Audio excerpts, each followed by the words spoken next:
The next installment in the Star Wars animated saga is here. Tales of the Underworld expands on Asajj Ventress and Cad Bane's histories in really interesting ways. Let me know down in the comments what you guys think of this 6-episode series. I'm Brennan for the New Wave Nerds. Subscribe down below for more nerd content and commentary. Now let's roll the intro.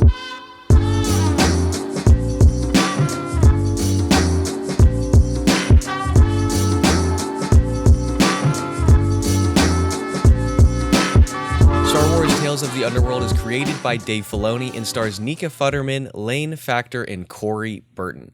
Now, as always, we're going to begin with a brief non-spoiler review. I think this series is very, very fun. It is a worthy successor in the Clone Wars animated saga. I don't think it holds up necessarily as well as, say, Tales of the Jedi, but I do think it does an interesting job expanding the histories of some of these characters. I am a little biased here because I love the Clone Wars animation style, and anytime we get to see it, I am instantly hooked. I love it so much, and I think it does a great job playing with lighting in all of these aspects, and that's one of the reasons that the Clone Wars series holds up to this day. I think this series does a good job emulating that, and like I said, expanding some of these histories. And considering the fact that it's only 6 episodes like the other Tales of series, I think it's certainly worth a watch. They are very short episodes, and so they don't take up a lot of time. Now, before we get into the spoiler section here, I'm going to politely ask you all to head on over to patreon.com/newwavenerds.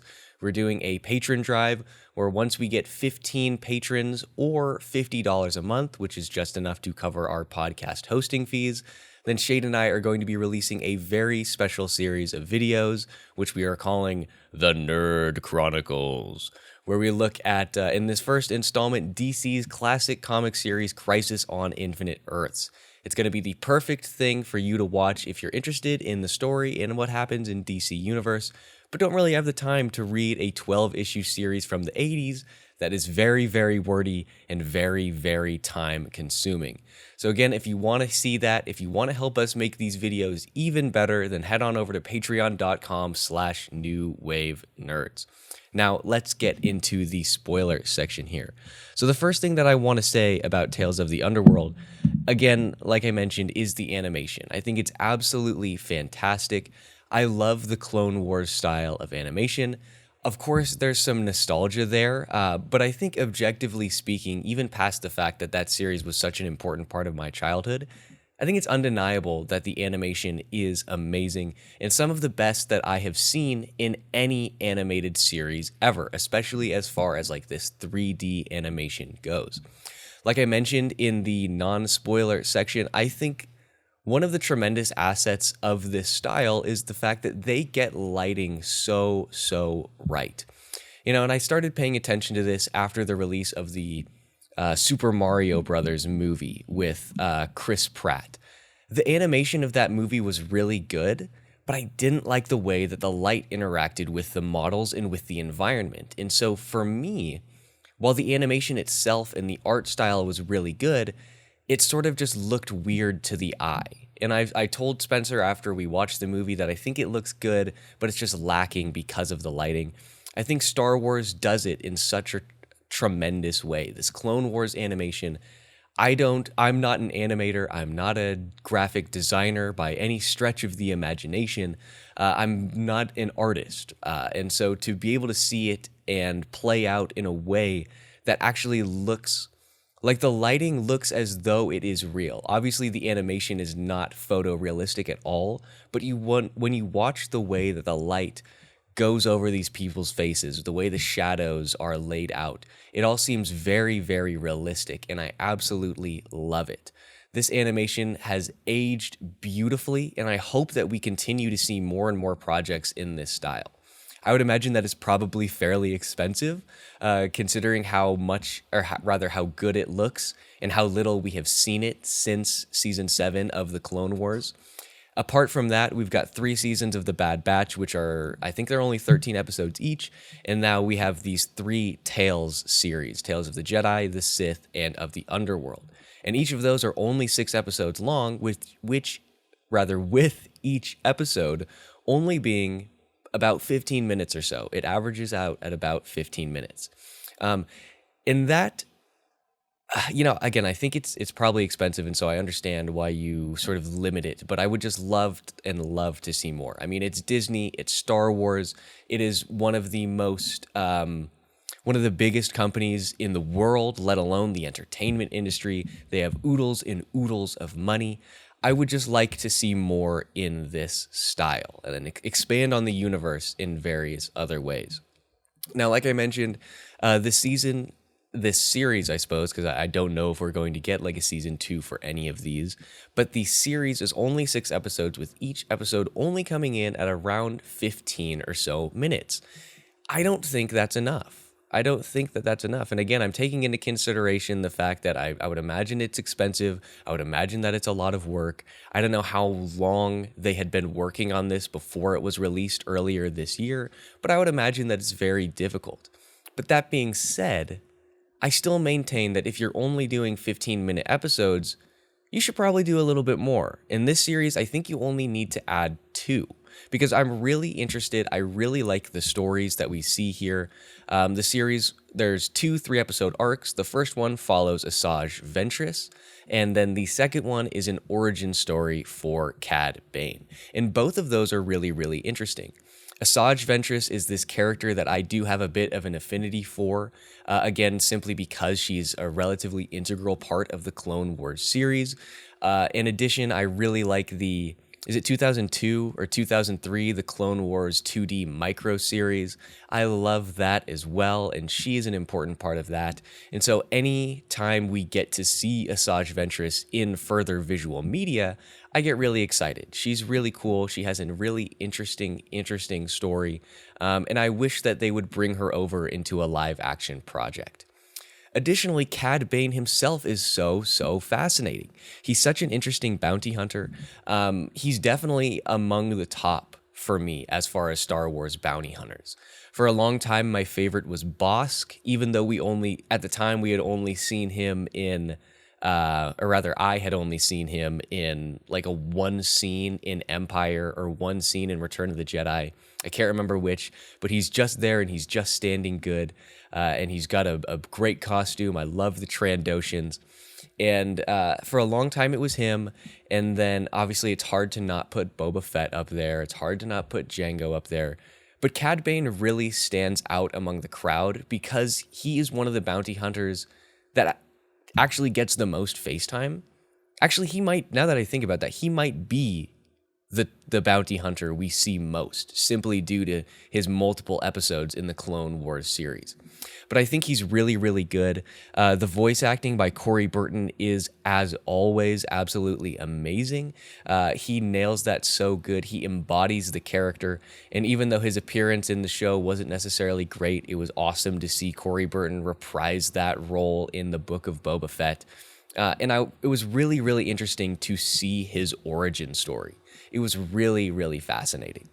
Now, again, like I said, I do think that this series could do with 2 more episodes. Only 2, and only 1 per each arc. So I feel like I'm not exactly asking for the world here, but I do think it's a little bit necessary.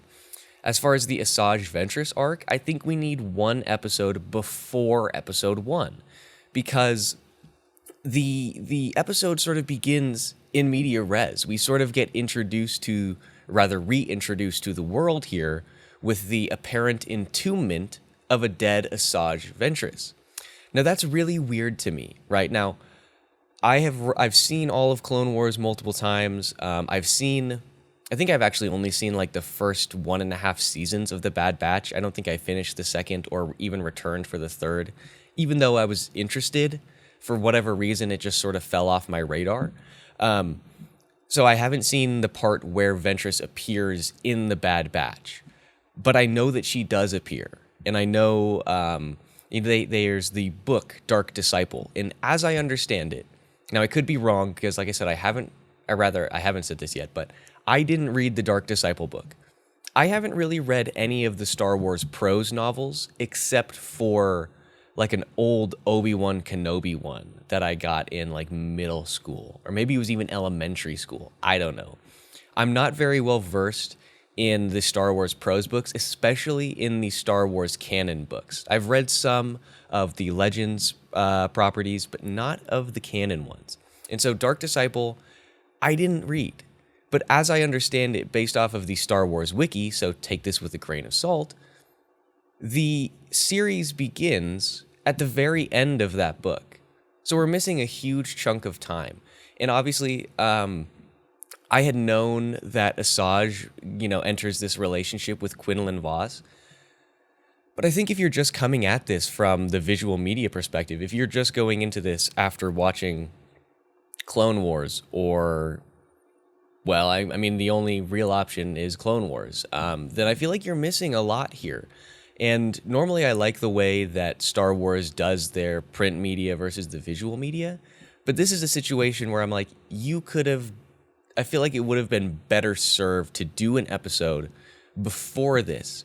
Not of the ending events of the book per se, I don't want to do a direct adaptation, but maybe it's just an episode set in an unrealized time, an unseen time, where we actually get to see the relationship develop between Quinlan Vos and Asajj Ventress.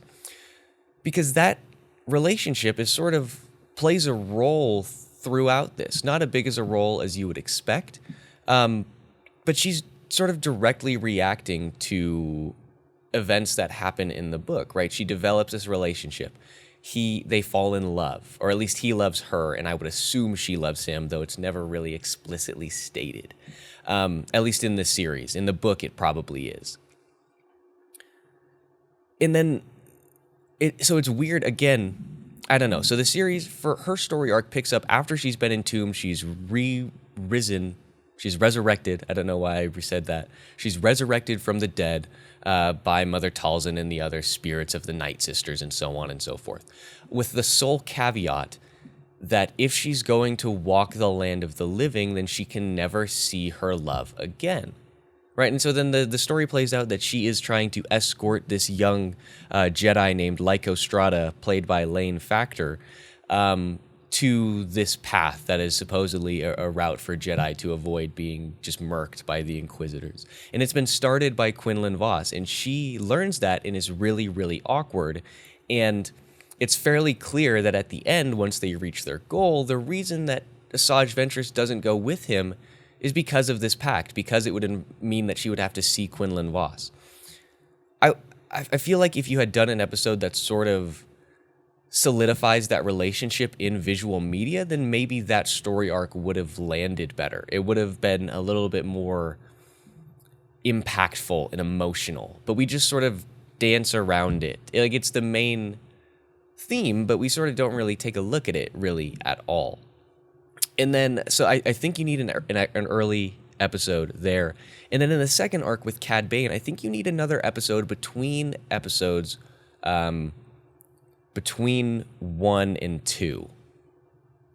Yeah, between 1 and 2. So we get to see a little bit of the time when Cad Bane, or rather, this would be before he takes the name Cad Bane. Maybe this is the episode where he decides to take on that name. But I think, again, this is another relationship episode. I think this needs to build up the relationship between Cad Bane and Aaron, the girl who it would appear as though he's in a relationship with in the second episode. And I think the reason that you need that is because then it makes the events that happen in episodes 2 and 3 again, a little bit more impactful, right? And we are in the spoiler section here. So in the third episode, let me back up a little bit. At the end of the second episode, Aaron takes Cad Bane's gun and throws it to the Marshal. And he calls her a traitor, and he gets arrested and spends a little while in prison. And then in episode 3, he gets out due to a technicality. He escapes, comes back to the planet where he was arrested, and he finds out that his childhood best friend, Niro, is the new Marshal of the law enforcement. And not only that, he's actually married Cad Bane's previous girlfriend. He marries Aaron, right? And so I feel like that playing throughout this would have made the story a little bit more impactful, especially when you get to the end of those final couple scenes. So Cad Bane shoots Niro, his childhood friend, the new Marshal. He shoots him and kills him. And what is apparently, or rather what is supposedly Niro's son, Isaac, which is a weird name for an alien, but whatever. Isaac runs out around a corner, and it's noticed, or rather,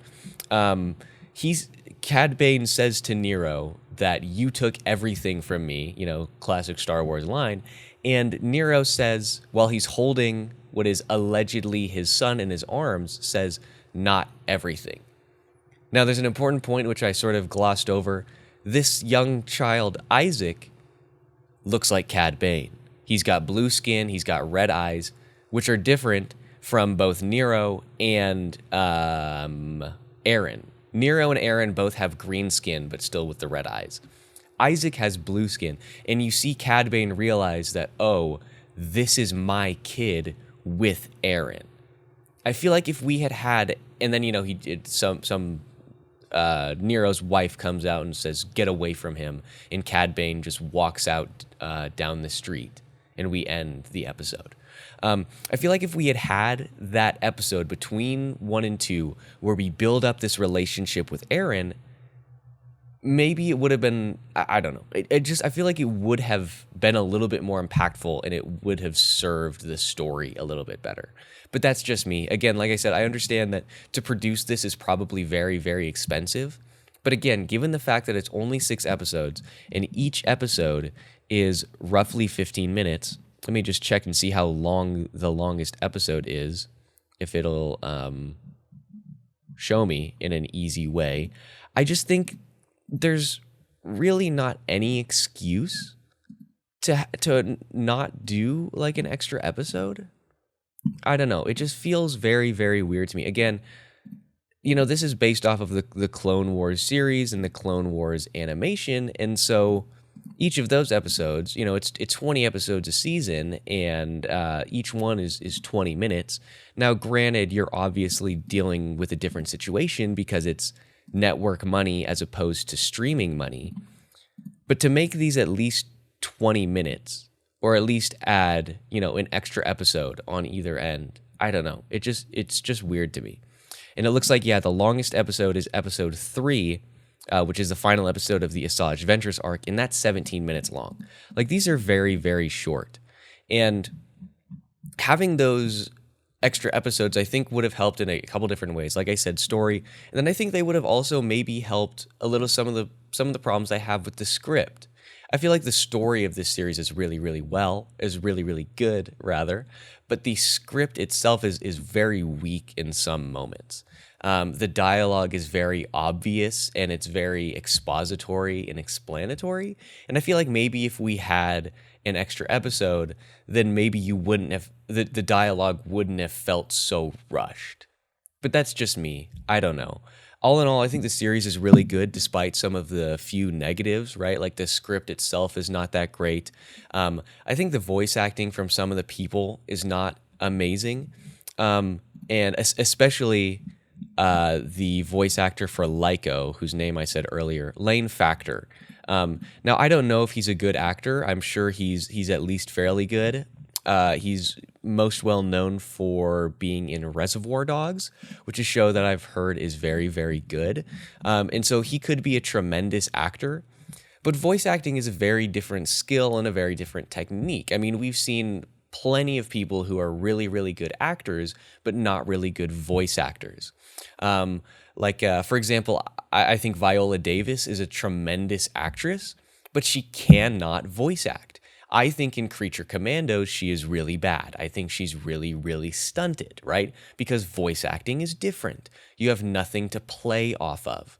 Similarly, back in the Disney camp, Sebastian Stan, an incredible, incredible actor. Terrible voice actor in What If? Terrible voice actor in What If? The delivery is just not good, right? So Lane Factor, maybe he's a tremendous actor. Again, I haven't seen anything that he's been in, but he's a major part of these first 3 episodes, and I feel like the delivery is just not there. right? And so that compounded with the fact that it is not exactly a strong script, I feel in the early phases made the series appear not as good as it was. Which again, I think from a story standpoint and from a visual standpoint, it's absolutely amazing. I mean, there are some really, really good shots in here, some really good scenes. When Asajj Ventress is facing off against what is evidently an Inquisitor who I believe goes unnamed. And then we've got the classic, Wild West High Noon-esque showdown between Cad Bane and the Lawman. I mean, there's some great, great scenes in here. The animation's amazing. I just don't think the actual nitty-gritty writing lives up to the beauty of the visuals and the really interesting story here. So I don't know if this is the strongest of the Tales of series. It's certainly not as good as Tales of the Jedi. If I'm going to be honest with you, I don't remember anything from Tales of the Sith. I know that I've seen it, but I know I really liked Barriss in it, but that's really all that I can remember. So maybe it's better than Tales of the Sith. I suppose we'll see in when did Tales of the Sith come out? In any case, I suppose we'll see if I remember Tales of the Underground in a year's time. Tales of the Empire, sorry, not Tales of the Sith. That came out in 2024. I think I've been saying Tales of the Sith the entire time. That's embarrassing. But in any case, yeah, so clearly it I remember seeing it, but it clearly didn't leave enough of an impact on me that I even knew the name of it. So I don't know. But Tales of the Underworld, pretty solid. And again, considering the fact of how short it is, I think it's probably worth a watch. But let me know down in the comments what you guys thought of this series. Let me know if you think it's better or worse than Tales of the Empire. I'm probably going to go give it a rewatch a little bit later on. Right now I'm finishing up Andor. Well, I'm not finishing up because at the point of this recording, the last episode has not been released. So I'm catching up on Andor. But after that happens, probably going to watch some Tales of the Empire. So let me know if you think it holds up, and let me know if you think that this is a good series. Like I said, make sure that you like and subscribe below. Turn on the notifications so you never miss another episode. Head on over to patreon.com/newwavenerds to help us make these videos even better. Shade and I, we both really, really enjoy doing this. But I think we're both sort of at the point where the quality here is certainly not as amazing as we would like it to be. It's nowhere where we envision it to be. But to make that happen, we do need your guys' help. So again, if you like the content here but want to help us make it even better, that's patreon.com/newwavenerds, or click the link in the bio. And let's see, what do we have on the schedule here? I should have had this pulled up already. I think next Tuesday is the release of our episode, or rather Andor Season 2 review. I'm going to be joined by my father, Tory Sem, who reviewed the first season of Andor with me back in the bygone days of our audio-only basement setup. So that's going to be a lot of fun. I know we're both really excited to talk about it. This Thursday, I'm doing these a little backwards for some reason. This Thursday, we're going to be reviewing the 2023 Thunderbolts miniseries, just 4 issues, so check that out. And then the next Thursday, I'm going to take a look at the comic adaptation of the Rogue One movie. Then after that, the summer of Superman is going to be in full swing. You're not going to want to miss that. I'm going to have lots of thoughts because Superman is one of my favorite characters. But in any case, we'll have to wait a couple weeks to get to that point. And I will see you guys on Thursday to talk about the Thunderbolts.